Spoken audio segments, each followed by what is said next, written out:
জিনিসটা প্রকাশ করার মতো না। আমরা এখানে যারা সবাই আসছি, দেশের বিভিন্ন প্রান্ত থেকে আসছি, এখন সবাই আমরা একটা বয়সের একটা অবস্থানে চলে আসছি। তো আমার কাছে ব্যক্তিগতভাবে যেটা মনে হচ্ছে যে আমরা সেই শৈশবে ফিরে এসেছি, ঠিক আছে।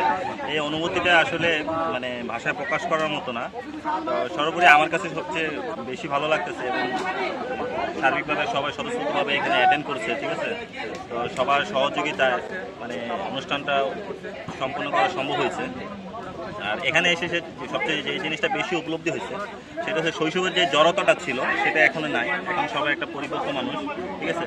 আসলে আমরা চাচ্ছি যে এই সম্পর্কটা যেন ভবিষ্যতে আরও অটুট থাকুক, আমাদের এই বিশ্বাস সবার থাকবে, ঠিক আছে।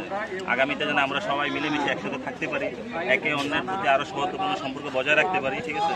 এই দৃঢ় প্রত্যয় নিয়ে আসলে একত্রিত হওয়া।